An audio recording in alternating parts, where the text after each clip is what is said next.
ওং নমো ভগবতে বাসুদেবায়। পরম পুরুষ শ্রী শ্রী রামকৃষ্ণ জননী শারদা ও স্বামী বিবেকানন্দের রাতুল চরণে ভক্তিপূর্ণ প্রণাম জানিয়ে বলি যে শ্রী মা শারদার সর্বজনসাধারণের গ্রহণীয়তা কেন? যুগে যুগে পরম পুরুষ অবতার হিসাবে এই মর্তে এসছেন, আর তার সঙ্গে এসছেন পরমাশক্তি মা। বিভিন্ন রূপে তিনি এসছেন এই মর্তে। আগের অবতারে তিনি এসছেন বিভিন্ন দেবী রূপে। শাস্ত্রের, ভারতবর্ষের শাস্ত্রের শেষ নেই। আজও ব্যাখ্যা হচ্ছে, বিশ্লেষণ হচ্ছে, টিকা টিপ্পণী চলছে, সেগুলো শাস্ত্রের অন্তর্ভুক্ত হচ্ছে। সেই শাস্ত্রের সূক্ষ্মতা, বক্রতা বিশ্লেষণের মাধ্যমে সেই দেবীদিকে একটা জায়গায় স্ট্যাম্পিং করে দেওয়া হয়েছে, যেটা সাধারণভাবে সমস্ত শাস্ত্র সঠিকভাবে না জানলে অনেকের পক্ষেই তা উপলব্ধি করা বা জানা সম্ভব নয়। দুর্ভাগ্যের বিষয়, আমাদের সনাতন হিন্দু ধর্ম, যা পৃথিবীর সবথেকে পুরানো এবং সবথেকে সক্রিয়, সেই সনাতন ধর্ম, তার আকর, তার সমস্ত কিছু সংস্কৃত ভাষায় লেখা। দুর্ভাগ্য, সেটা ডেড ল্যাঙ্গুয়েজ। তাহলে আমাদের প্রজন্মের অধিকাংশর পক্ষেই সম্ভব হয় না সেই সংস্কৃতের সুললিত সেই সমস্ত গ্রন্থ পাঠ করে তার সুন্দর রস আস্বাদন করা। এটা হয়ে ওঠে না। তাহলে যুগে যুগে এই পরমাশক্তিকে একটা জায়গায় রাখা হয়েছে, পরম পুরুষকেও রাখা হয়েছে। আমরা কিন্তু এই শাস্ত্রের সূক্ষ্ম বিশ্লেষণের মাধ্যমে তাই দিকে বুঝতে হয়। কিন্তু অবতার বরিষ্ঠ যে পরম পুরুষ শ্রীরামকৃষ্ণ এলেন, আর তার লীলাসঙ্গিনী হয়ে এলেন আমার পরম প্রকৃতি মা জগজ্জননী, মাতৃরূপেই সংস্থিতা। নমস্তস্যই নমস্তস্যই নমস্তস্যই নমো নমঃ।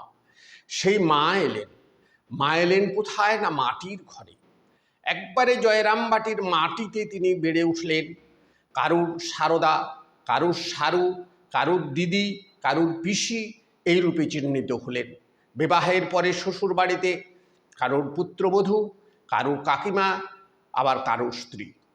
এইভাবে যখন তিনি যৌবনে উত্তীর্ণ হলেন, তখন স্বামীর সান্নিধ্যে তার গমন হলো।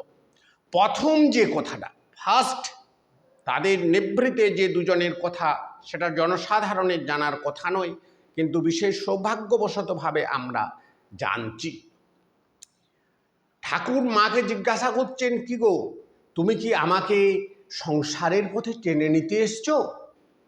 মা নির্দ্বিধায় বলছেন, না গো, আমি তোমাকে এই সংসারের পথে টেনে নিতে আসিনি, আমি তোমার সাধনার পথে সাহায্য করতে এসেছি।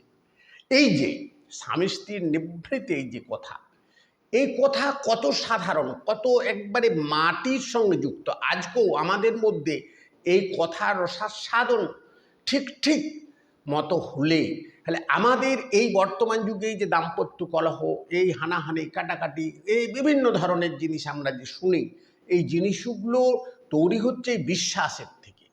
এই বিশ্বাসটা ভেঙে যাচ্ছে কোথাও কোথাও, সেই বিশ্বাসটা জন্মাচ্ছে না।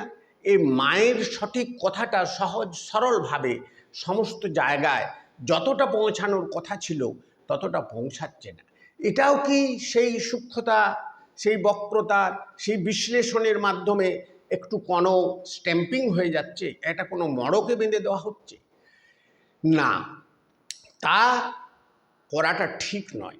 কেন না, তিনি একবারে মাটির মা, আমাদের সবার মা। তিনি নিজে বলছেন, আমি সার্বজনীন মা, আমি ইউনিভার্সাল মাদার, আমি সবার মা। আমি তাপিতের মা, আমি ধনীর মা, আমি দুঃখীর মা, আমি যে অপেক্ষা করছে তারও মা, আর যে আমাকে প্রার্থনা করছে আমি তারও মা, যে আমার প্রার্থনা করেনি আমি তারও মা। তাহলে তিনি সবার মা, তাহলে তার কথাটা আমাদের সবার মধ্যে কেন যাবে না? আমার মূল যে প্রশ্নটা, সর্বভাবে তিনি গৃহীত হচ্ছেন। আরও আরও আরও অনেক অনেক অনেক বেশি হওয়ার কথা। এই কথাটাকে আবার সহজ সরলভাবে মা যে আমাদের একবারে মাটির ঘরের মা, মা দক্ষিণেশ্বরের গভীর রাত্রিতে রাস্তা ঝাঁট দিচ্ছেন, নুড়ি পাথর সরাচ্ছেন, কেন না তার সন্তানরা সেই পথ দিয়ে যাতায়াত করবে, তাদের পায়ে যদি লেগে যায়। সেটা দক্ষিণেশ্বরে শুধু নয়, যখন জয়রামবাটিতে আছেন, জয়রামবাটিতে বয়স হয়ে গেছে, খড়ি খড়ি চলছেন, তখনও তিনি সেখানে সাধুদের আসা যাওয়া হচ্ছে, অনেকেই বুঝতে পারে না এই যে তিনি বিশ্বজননী, এই যে পরমা শক্তি, বিরাট একটা শক্তি, সেটা যেন ছায়ে আচ্ছাদিত অগ্নি, মেঘে আচ্ছাদিত সূর্য, এই পরমা প্রকৃতি মা তিনি একবারে ধরা দিয়েছেন আমাদের কাছে, ধরেছেন। সেই সময় যে শ্রীরামকৃষ্ণ ভক্তমণ্ডলী ছিলেন তারা অনেকেই ধরেছেন, কেউ কেউ উপলব্ধি করেছেন ইনি বিশ্বজননী, ইনি সেই পরমা শক্তি।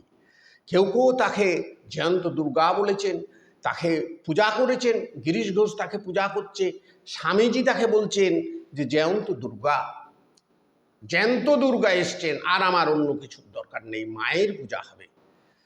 আবার বিচারের ক্ষেত্রে তিনি বলছেন যে তিনি সুপ্রিম কোর্ট, তাকে বাদ দিয়ে কোনো কিছু হয় না, তার নির্দেশ বাদ দিলে অন্য কোনো কিছু চলে না, চলতে পারে না।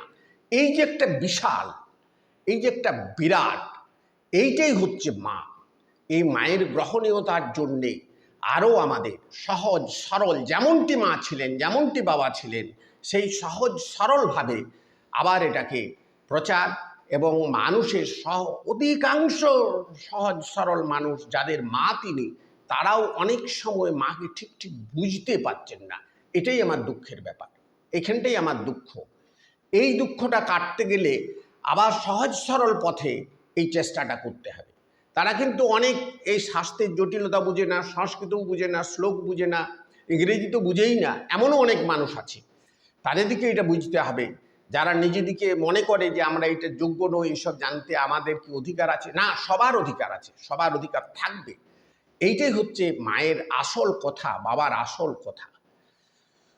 এটা ক্রমশ চলবে, আপনারা দয়া করে শুনবেন, যদি ভালো লাগে তাহলে এটাকে সাবস্ক্রাইব বা কমেন্ট করবেন। নমস্কার।